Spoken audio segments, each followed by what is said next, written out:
rare and balanced view on politics in today's world.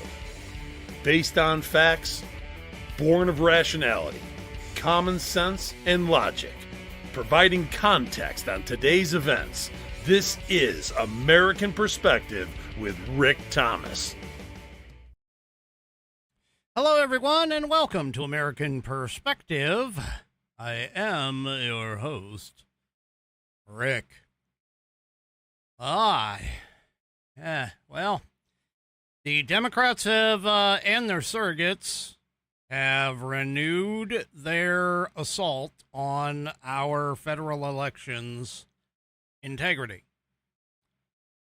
And, boy, yeah, this really doesn't surprise anybody, but they're back talking about the SAVE Act and Hillary Clinton. She holds no bar other than maybe the vodka bar or whatever kind of other bar that she's involved in. Anyway, she holds back in a new Netflix documentary trailer that dropped. I'll show you that in just a few minutes, but first, let's give a warm welcome to JMBSL. That's right, JMBSL from Rumble is tonight's Pledge of Allegiance. So if you are of mine, please stand, remove your hat if you're wearing one, like me. Place your hand over your heart and follow along with JMBSL as she recites the Pledge of Allegiance. I pledge allegiance to the flag of the United States of America and to the republic for which it stands, one nation, under God, indivisible, with liberty and justice for all. God bless America. And, of course, I thank you, JMBSL, for that wonderful rendition of the pledge. If you would like to hear your rendition of the pledge played here on the program, all you need to do is record yourself reciting or performing the pledge in your style. Take that audio file, video file, whatever kind of file, and attach it to an email. Address that email to me. Send it to fans, FANS, at AmericanPerspective.online. That's fans, FANS, at AmericanPerspective.online. And I will get you into the rotation. I have 24 of these. I'd like to get 26 by the end of 2026. So if you have not done yours, have not done yours, please do so and send it in. If you use your phone to record, you can utilize the share option. That's the SHARE option. And you'll be able to share it to fans, FANS, at AmericanPerspective.online. And I will get you into the rotation as quickly as possible. All right, let's go to tonight's headline sponsor, which is The American View. You can get there to their website by going to theamericanview.com. That's theamericanview, all one word, .com. And you'll be able to check out all of their wonderful products and services and things that they do for this country. Because, as you can read in their vision is to create a nation of effective and influential contributors to American government, society, and culture, prepared by the educational resources that are focused on the biblical and transformative heritage of America's founding. That's The American View. And you can get there by theamericanview.com. You can go and check out and become a defender of truth, liberty, and God-given rights by taking their U.S. Constitution course. All you need to do to start off is go and sign up and get your first lesson for free. You do that by writing in your first name, your last name, and your email, and then clicking the button Get Lesson 1 Free right there. I'm kind of flashing it on the screen. So you can click that, and you'll get the first lesson delivered directly to your email inbox.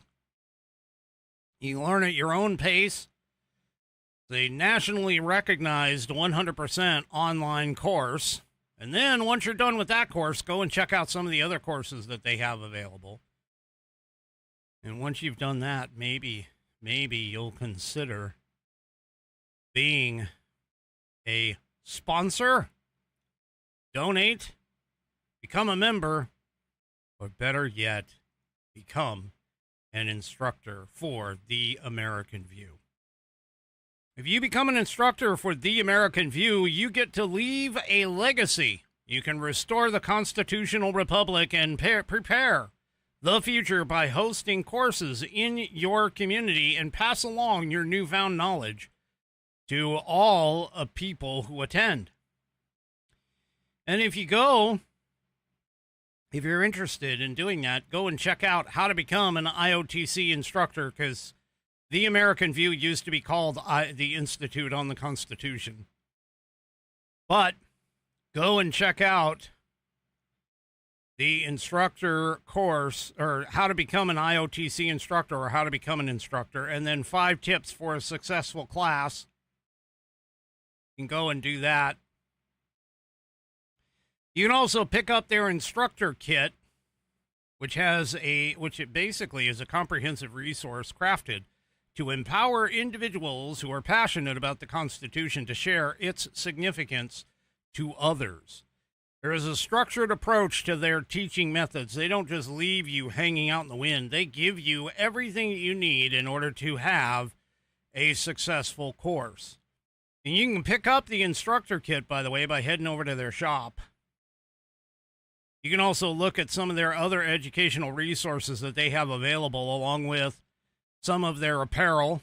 Self-Evident Ministries is the partner or head corporation, I guess. Anyway, you can also check out their instructor materials, or you can go and check out my personal favorite right above my head, right over here in the corner, which is the Legacy Library. The Legacy Library is filled with leather products that work with our founding. For an example, the leather Declaration of Independence, the leather Bill of Rights, these are wall hangings. The leather U.S. Constitution wall hanging. But my personal favorite is something that you may not necessarily put on your wall. You could, but it'd be kind of funny. And that is none other than the leather-bound U.S. Constitution book. You can carry it with you at all times.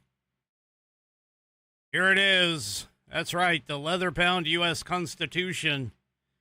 Check this little book out. It is pocket-sized. It has sexy rounded corners, according to my Rumble Whiskey Warriors. 1/8 of an inch of Saddleback leather wrapped around pages that are water and tear resistant. No cheap glue here, folks. It is stitched all the way through the binding in the leather, so it stays together. But it does have a 100-year warranty against materials and manufacturing defects, such that if there is a problem with this book, you can send it back to the manufacturer and they will either fix it or replace it for free. It is buddy tested, buddy approved, Billy tasted, Billy approved. My youngest whiskey warrior has confirmed that the information contained within will help you to achieve your civics badge in Scouts. It also may help you to achieve that civics exam and your naturalization test. A lot of information. 3 tests in 1, man, all coming from this little pocket-sized book. The greatest foundational document ever in the history of this planet, known as the Constitution of the United States, often attempted to be duplicated, but never achieved, in the same way that the American Constitution has been. Right here, this is the copy of the greatest document serving as the foundation for the greatest country this this world has ever known. Go and check this thing out. Constitution of the United States, leather bound. You can get it by going to theamericanview.com, clicking on shop, go to the Legacy Library, and you'll see it right there. The Leather Constitution book. Make it a family heirloom. Give it out to all of your relatives, whether they be Democrats or Republicans. If they're Republicans, they will thank you for it and they will cherish it. If they are Democrats, they will either receive gastrointestinal dysfunctions or they will try and rip it apart. Both of which are not pretty. And yeah, it's pretty stout book, I'm telling you. It has withstood 250 years. Well, a little less than that, but it has withstood the test of time for sure. We need to reintroduce it to everybody. Anyway, head on over to theamericanview.com. Check out all of their products and services. And I thank them for being a sponsor of this program. That's The American View, found at theamericanview.com. All right. Well, huge announcement today by the Department of Justice. Huge. By huge, I mean huge. Yes, incredibly huge. Huge. I got to try and get my closed captioning to do it right, although it isn't going to do it. It's going to put huge, not huge. That's Y-U-G-E. Y-U-G-E. See, you can't even spell it. I spell the letter Y, the letter U, the letter G, the letter E. There we go. Huge. All right. And enough playing with that. Anyway, hundreds are charged in a $6.5 billion healthcare fraud crackdown. That's right, about 450 defendants were charged in a record-setting crackdown on Medicaid and hospice care fraud schemes, according to officials today. The Justice Department announced it, and the charges, which were unveiled at a press conference in Washington, are against defendants for a variety of schemes in what officials have called a record-setting action against fraud. FBI Director Kash Patel said the charges arose from a new era of investigating fraud. One example cited by officials was a $89 million healthcare fraud scheme where a man was accused of billing insurers for medically unnecessary cardiovascular tests involving college athletes. The man then allegedly rubber-stamped the results as normal without even reviewing them. You'll recall President Trump signed an executive order back in March creating the task force to eliminate fraud, which is chaired by Vice President J.D. Vance and has promised to target rampant fraud. Now, I got to admit, J.D. Vance hasn't really impressed me too much with the Iran negotiations. I'm just saying, there were a bunch of flubs in Sweden when he was there that made the Iranians feel like they have pulled the wool over our eyes. But that's not the topic of this discussion today. But in this, he is actually doing things quite well. And the biggest question that I have for all of this is, when are we going to get our money back? I mean, are all the assets going to be seized? Is everything going to be seized and like sold at auction or something like that? When are we going to get our money back? And, I have to say this because, again, I'm a strict constitutionalist. I know the Constitution of the United States pretty good. I'm just saying. And I really, really think that we could have avoided all of this government fraud, waste, and abuse, honestly. by just simply following the Constitution and not having the federal government responsible for any health care or social programs, because not a single one. Again, I'm throwing out this challenge. No money involved. We'll just call it a gentleman's bet. Well, of course, it's going out to Democrats and leftist lunatics who probably don't even know what a man is because they can't define what a woman is. Anyway, the thing about it is that not one single social program is listed in Article 1, Section 8 of the U.S. Constitution. So therefore, the federal government has no business in it. So, anyway. All right. But that's a good, big, huge, good feather in the cap. Like, Dan Bongino has the Nothing is Happening files. Yeah, this is Nothing is Happening here. No, it actually is. Well, one thing that is a bit of a holdback on this, I saw an article where a federal judge has actually stopped or temporarily halted the subpoenaing of Governor Walz and A.G. Ellison, unfortunately. I don't know how well that's going to stand, to be honest with you, but hopefully the federal government will actually appeal that decision and have it go even all the way to the United States Supreme Court. Seriously. Speaking of the Supreme Court, if I get to it, there was at least one decision by the Supreme Court that just makes me scratch my head and go, what the hell's wrong with you people? Anyway, don't worry, Alito and Thomas are on my side. I'm just saying. But anyway, all right, let's move on. Well, as if this is any real surprise to anybody in particular, a new poll is out. This one done by the Economist YouGov combination. The survey asked respondents, which comes closest to your view about illegal aliens, they call them immigrants, but they're aliens, who are living in the U.S.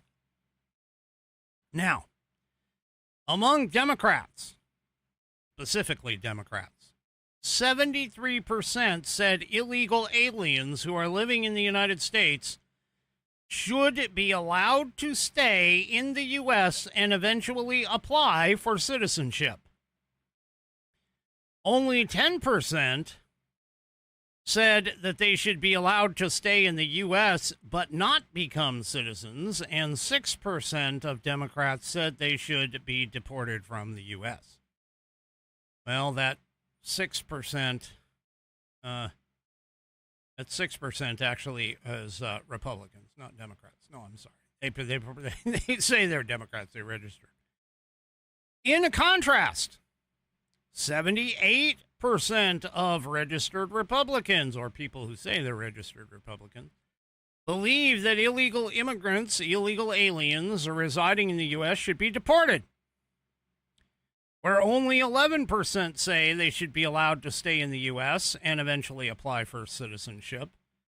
Notably, a plurality of independents, 46%, agree with Democrats that illegal immigrants should stay in the U.S. and eventually apply for citizenship.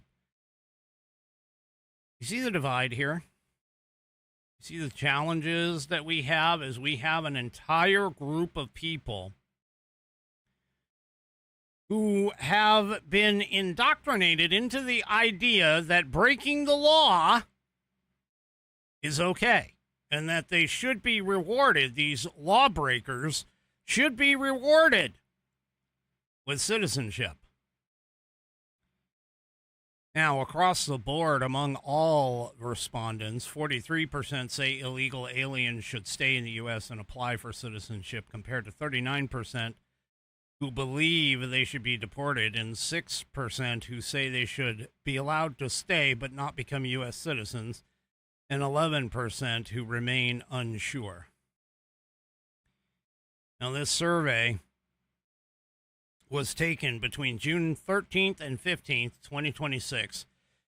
A little over 1,400 registered voters and has a 3.5% margin of error.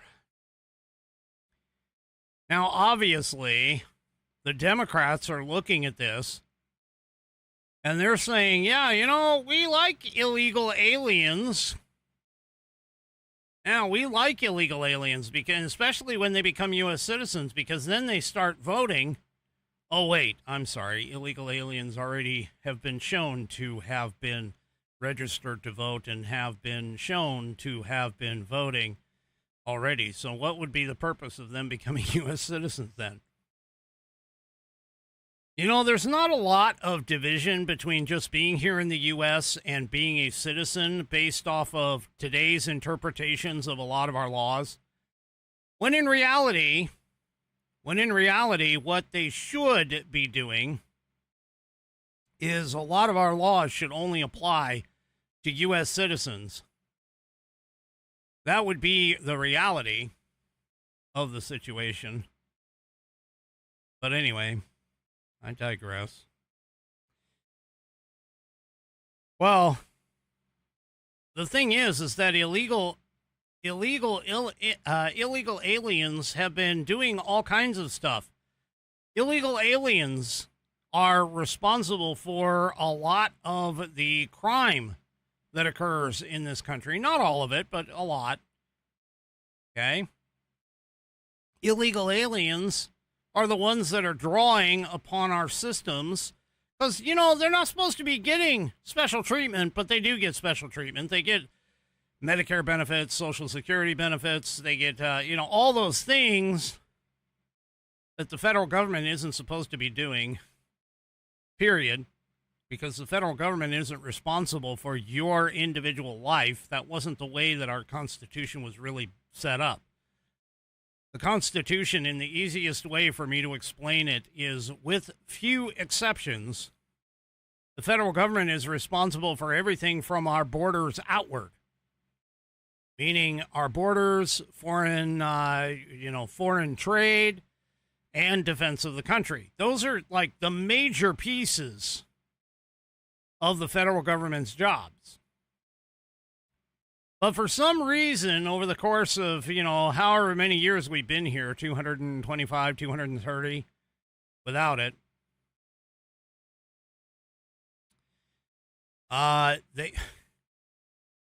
Bonnie asked a really good question. Well, it's pretty simple, Bonnie.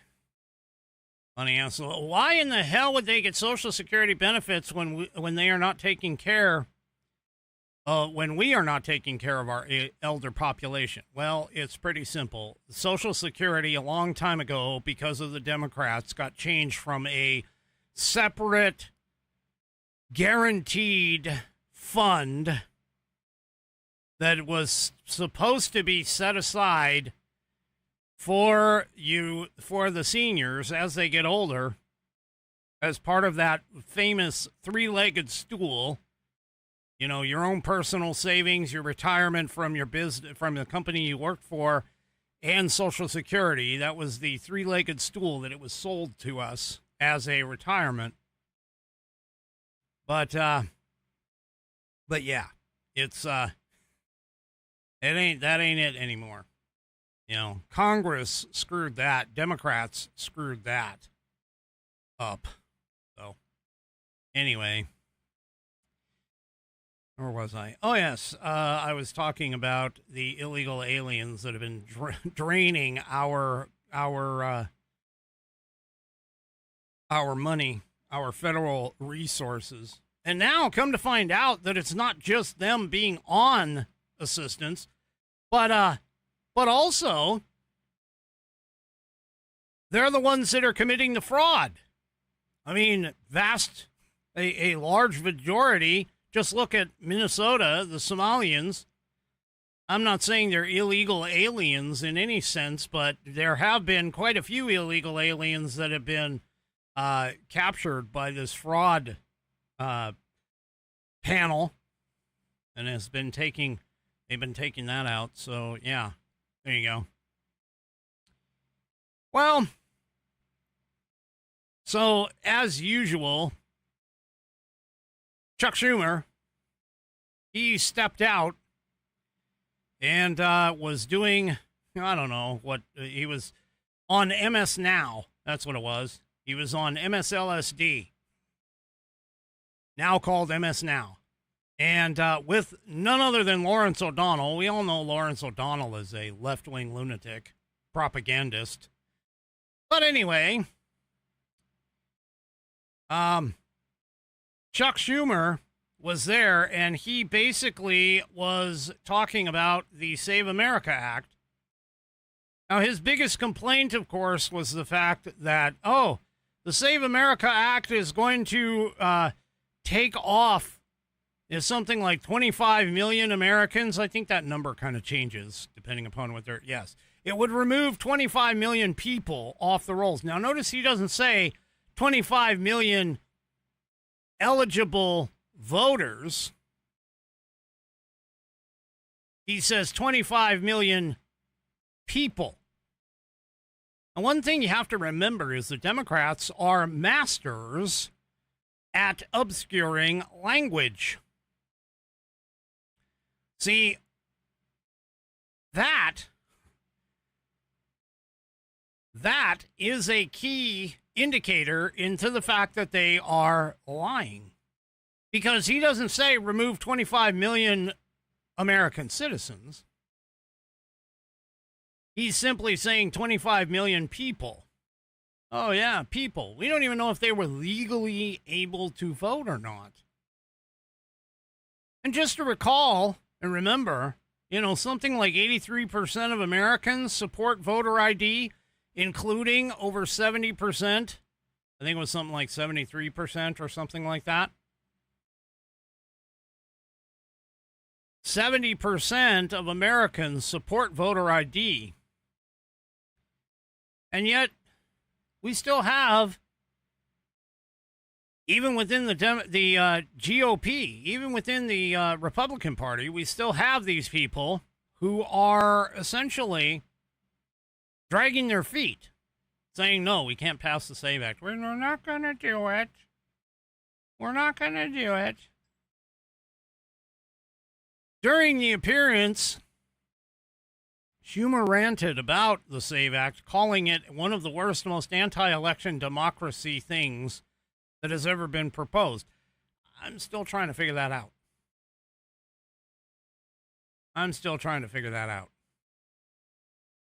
But anyway,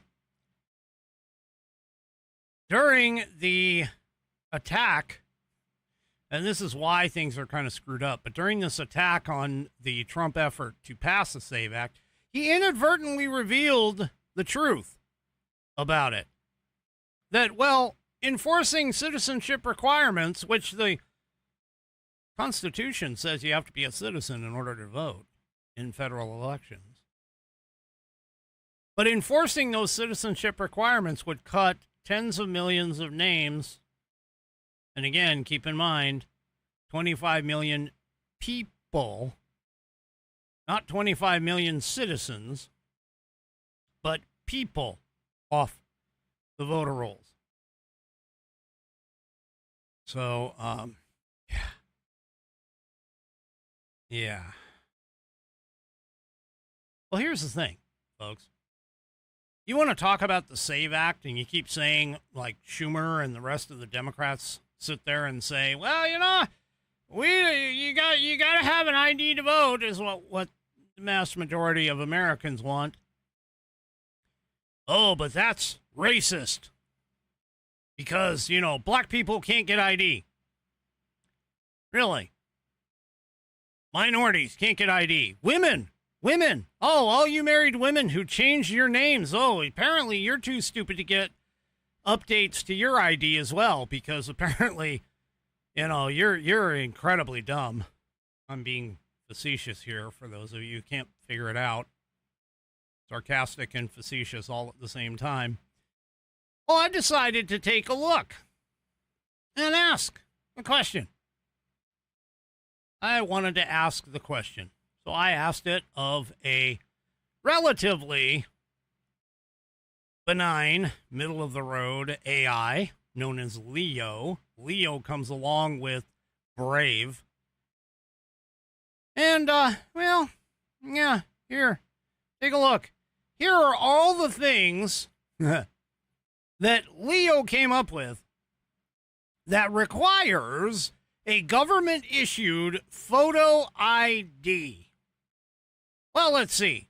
You have to have, but showing a photo ID, voting is a problem, huh? Well, here's all of the things that you are supposed to do here.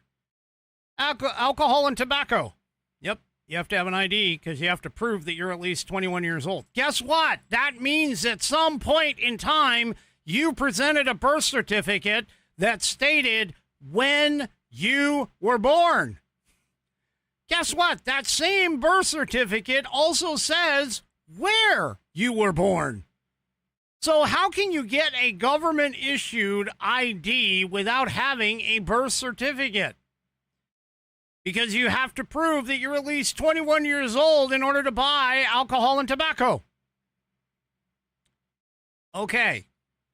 I am confused here. Financial services. Oh, so let's see. In order to open a bank account, apply for any kind of loan, carrying out any kind of major financial transaction, like, I don't know, buying a car, owning a home.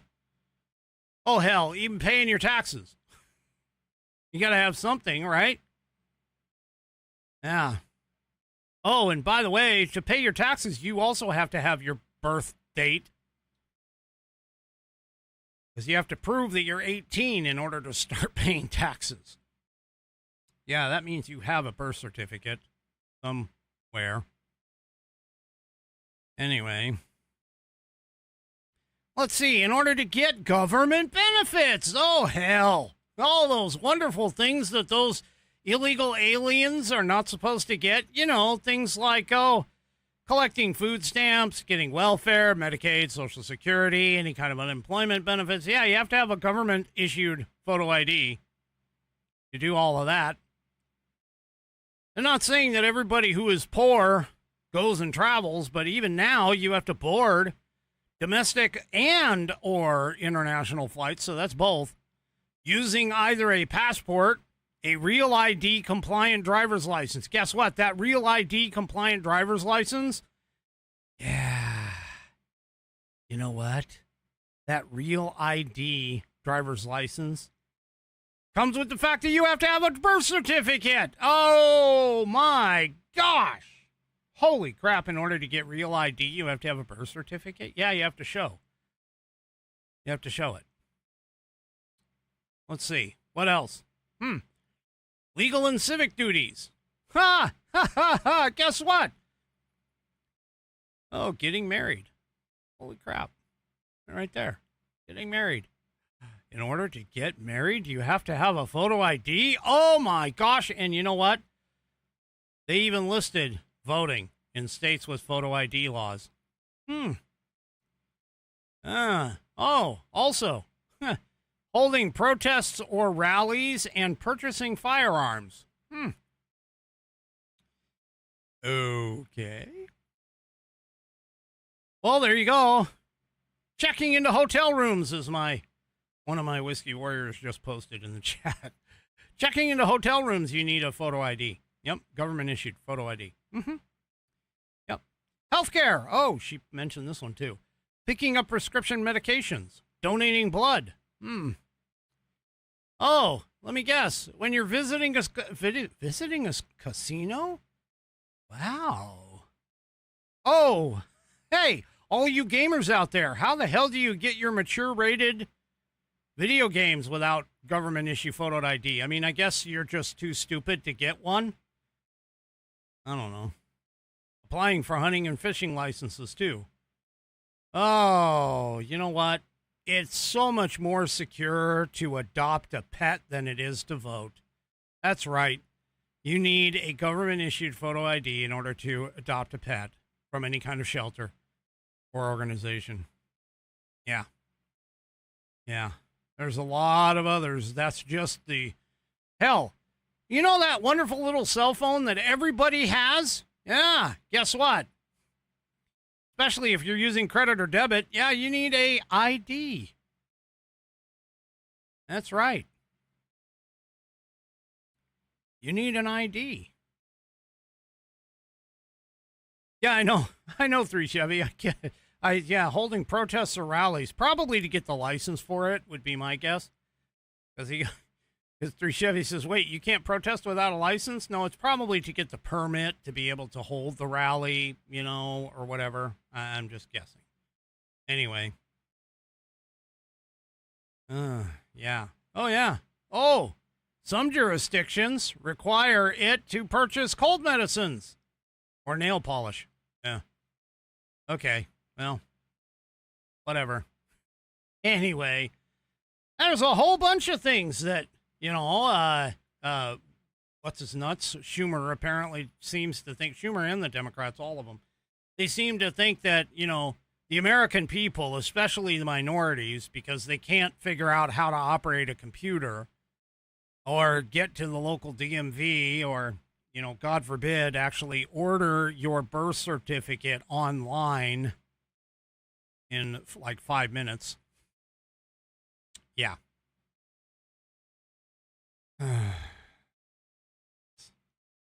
Telling you. You can't get away without having a government-issued photo ID. Anyway. Well, Trump, in an executive order,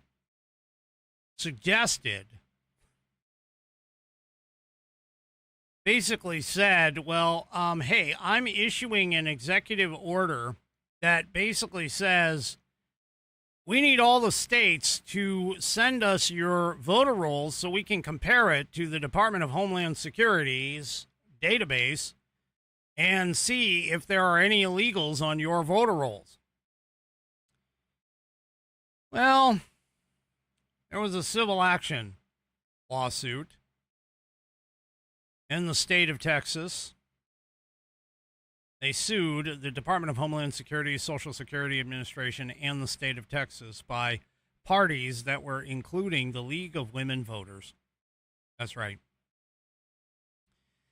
And a Biden-appointed federal judge went ahead and said, nope, you're shutting that down.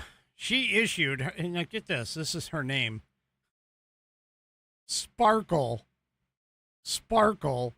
L. Suknanen. Yeah. She issued a 75-page opinion that basically set aside the modified version of the SAVE system, which is the Systemic Alien Verification for Entitlements system that was created by a Trump-signed executive order to verify the citizenship or immigration status of registered voters or individuals who are registering to vote, that was put in place by the DHS and the Social Security Administration. Suknanen justified, well, I'm just going to say Sparkle justified vacating the SAVE system by citing 2 fundamental rights that protect Americans from government overreach, namely the right to privacy and the right to vote. I got a question there, little Miss Sparkle. Where was the right to privacy for people who were unfairly targeted under the Biden DOJ system, like grandmas who were just attending a rally and weren't actually a part of any of the quote-unquote rioting that occurred on January 6th? What about their right to privacy? Namely, not having their cell phone geolocated. How about that?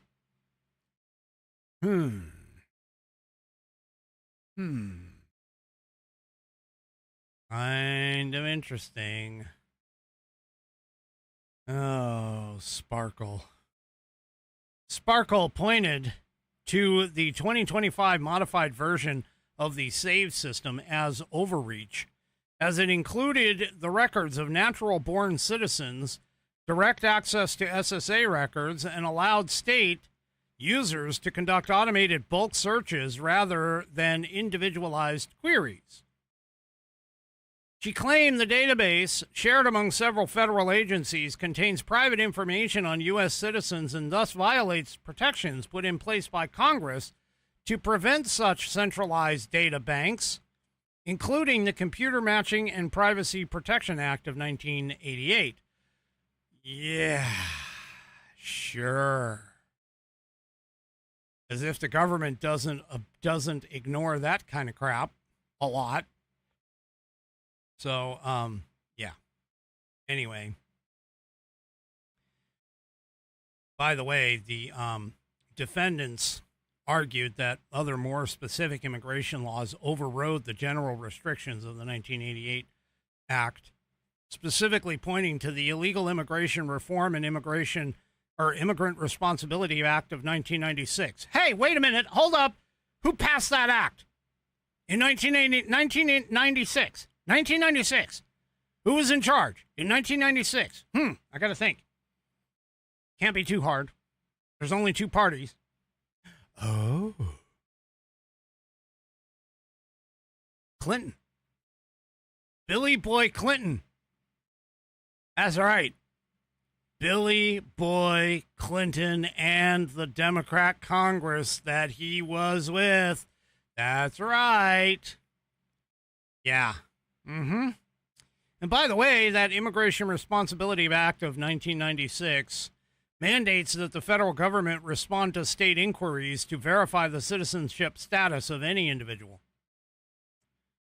Yeah. Yeah, except Sparkle declared the argument was not a winner. Apparently, she also blocked the Federal Trade Commission's antitrust probe into media matters and barred the executive branch from deporting unaccompanied migrant minors and reunifying them with their families. Wait, what? Sparkle doesn't want to take unaccompanied minors and put them back with their families, even if they're abroad, meaning like outside of the U.S. Yeah. Okay. I have a feeling this absolutely should. Oh, yeah. It's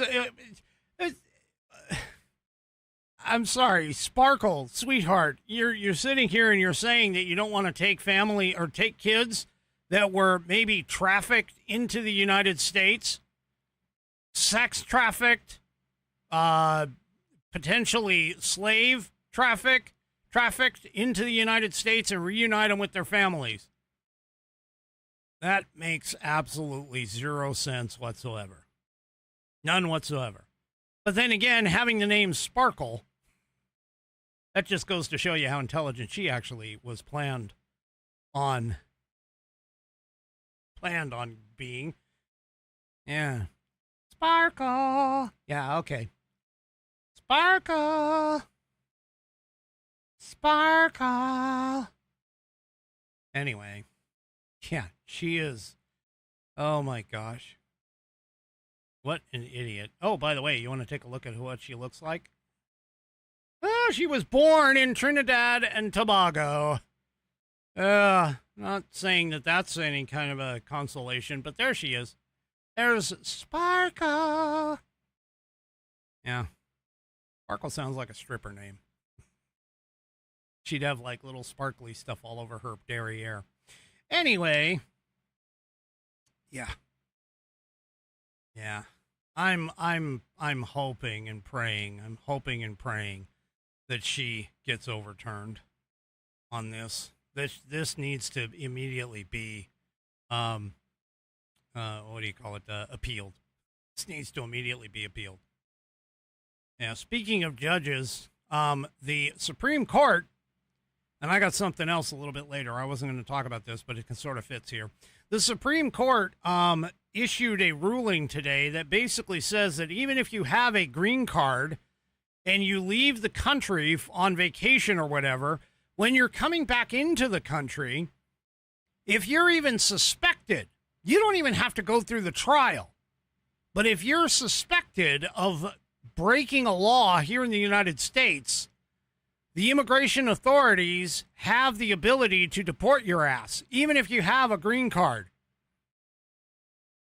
I'm telling you, man, that is good news for the Trump administration. And it is very good news for, all of the immigration problems and issues that we've been having. So essentially, and this is where the case came from. I can't remember the name of the case, but this is where the case came from. Apparently, this person went on vacation or something and came back and was alleged to have committed a crime. There hadn't been a trial yet. And the Trump administration said basically, okay, you're on a green card, but we're going to revoke that green card and you need to just get out of the country because we're not even going to bother with you anymore. We think you did something. You haven't had your trial yet. But you're gone. You're history. We don't want you here. We don't want those kinds of lowlife types here. And they sued and said that isn't the proper way to do it. And it actually turns out that the Supreme Court says, yeah, they actually can. They can do that. Based on the laws that were put in by none other than Billy Bob Clinton. That's right. Billy boy. Speaking of Billy. Speaking of Billy, his wife is trying to stay relevant. So apparently there is a new Netflix documentary called American Experiment. And, yeah. Apparently Hillary can't get past. Oh, sweetheart, you can't get past the vodka bottle. Apparently Hillary can't get past the fact that she lost in 2016. Because, the leftist lunatics that are out there, they seem to believe that the Electoral College is, the wrong way to do this. Let's go ahead and listen to the wicked witch of the Arkansas whatever herself as she talks about it. It's really, really short, folks. Hold on. Well, I personally think the Electoral College is an abomination. There you go. There it is. She said it. She said it out loud. She personally thinks the Electoral College an abomination. And that's because a lot of people, a lot of leftists, a lot of lunatic leftists believe that the Electoral College is outdated, that it is a holdover for slavery, that it is, something that needs to be abolished. Well, I put a link in the show description. We'll call it the show notes. Oh, yeah. Yeah, you're right. U.S. Abby Girl points out, oh, crap, Heels Up Harris's cackle has rubbed off. Yep, you're right. Well, they all do. They all cackle like witches. Give me a break. Anyway. Yeah, heels up. Heels, like as in H-E-E. There you go. I finally got it right. Anyway. Anyway. For anybody that's interested to figure out why the Electoral College was developed, I mean, first of all, you have to look back in history, but you don't have to look very far. See, there's this thing, these papers, these dissertations that were written by the main authors of the Constitution, namely Alexander Hamilton, James Madison, who actually is considered to be the father of the Constitution, and John Jay. Those three men wrote articles in a local paper under the pen name Publius. And they took that local paper, these are to the people of New York, the state of New York in particular, and they were attempting to uphold and prove and show their logic, their reasoning as to why things were the way that they were. Well, Hamilton wrote in the Federalist Paper 68 about how the Electoral College was created and why it was. Now, keep in mind, they actually called the president the chief magistrate of the United States back then. But in the Federalist Paper 68, he says, and I quote, where is it? Here we go. Nothing was more to be desired than every practicable obstacle should be opposed to cabal, intrigue, and corruption. These most deadly adversaries of Republican government might naturally have been expected to make their approaches from more than one quarter, but chiefly from the desire in foreign powers to gain an improper ascendant to in our councils. He's basically saying the reason why the Electoral College was written is because of the fact they did not want a cabal. They did not want corruption. They did not want intrigue, meaning foreign adversaries coming in and taking over our government.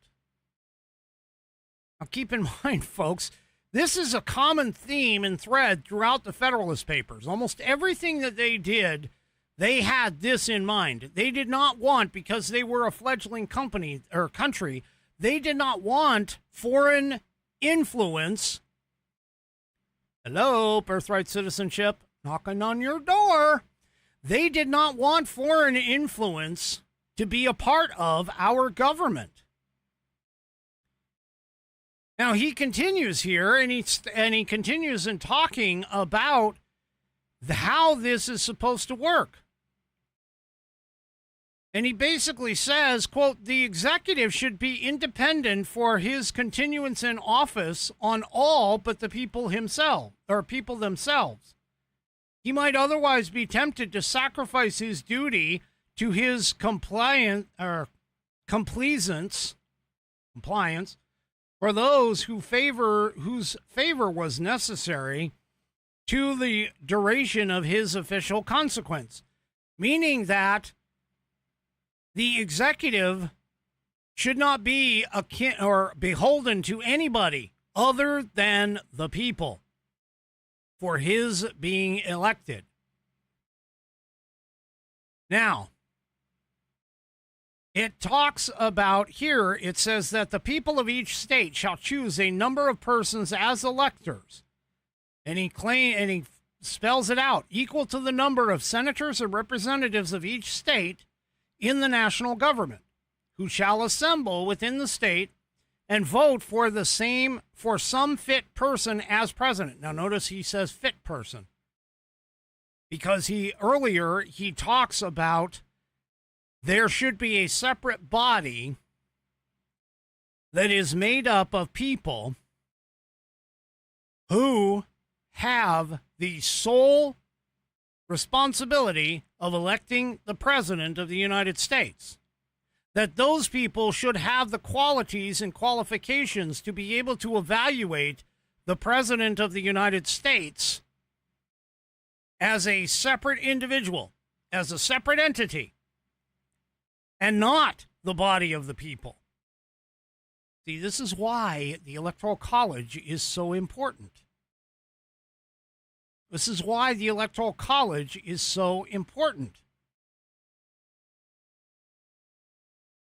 And he also talks about the process of election affords a moral certainty that the office of the president will never fall to the lot of any man who is not in an eminent degree endowed with the requisite qualifications, talents for low intrigue, and the little arts of popularity, meaning no popular vote, may alone suffice to elevate a man to the first honors.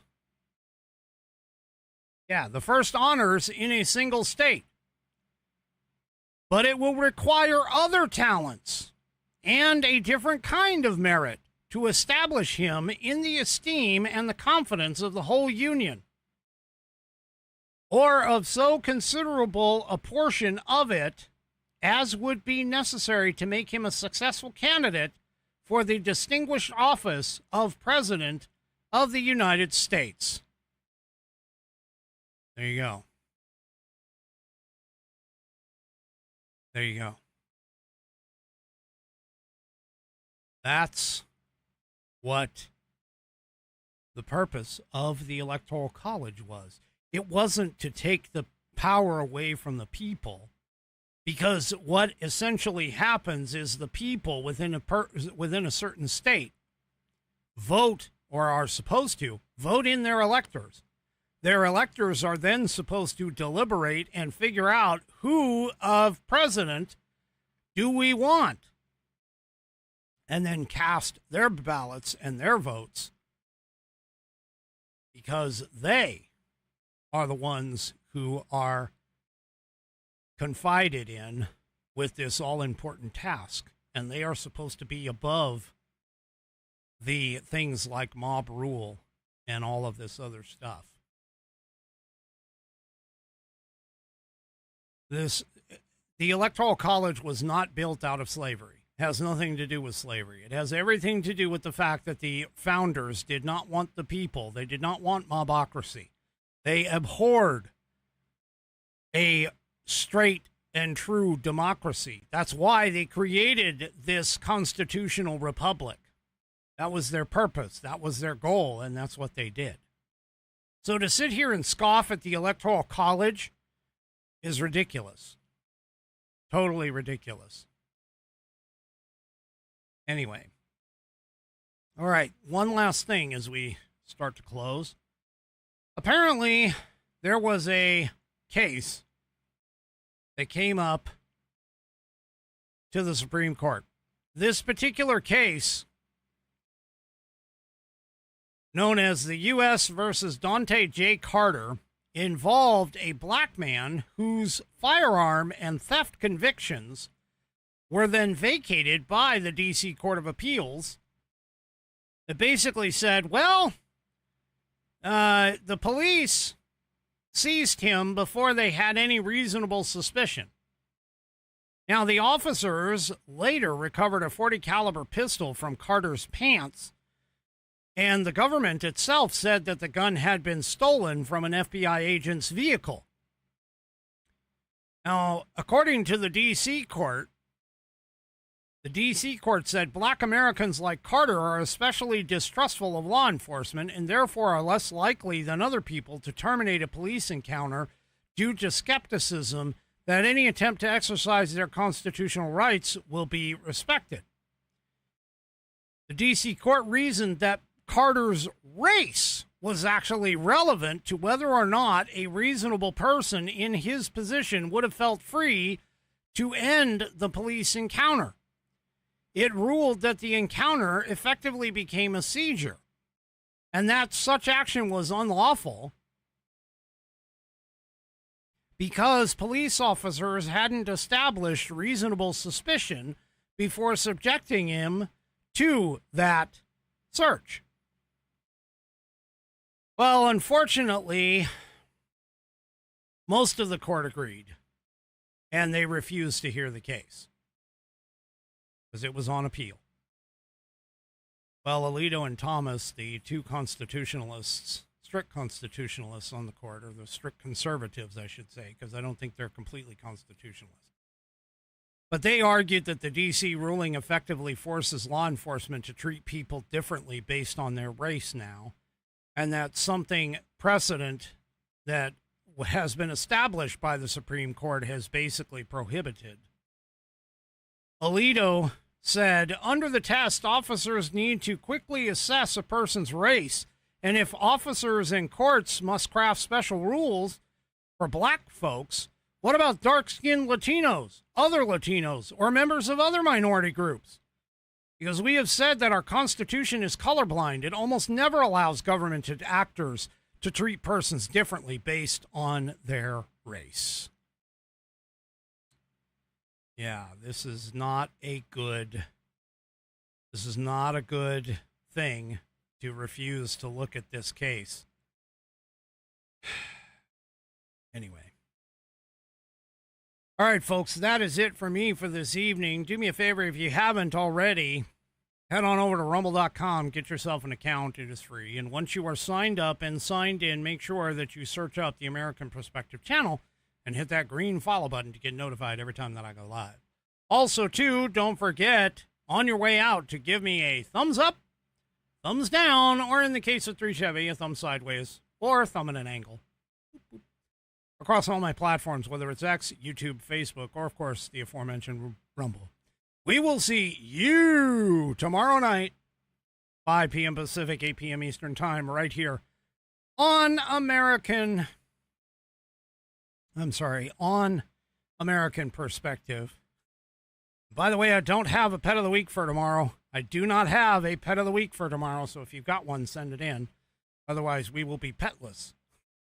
Anyway, we'll see you tomorrow night, 5 p.m. Pacific, 8 p.m. Eastern Time, right here on American Perspective. Have a great rest of your evening, and good night, everyone.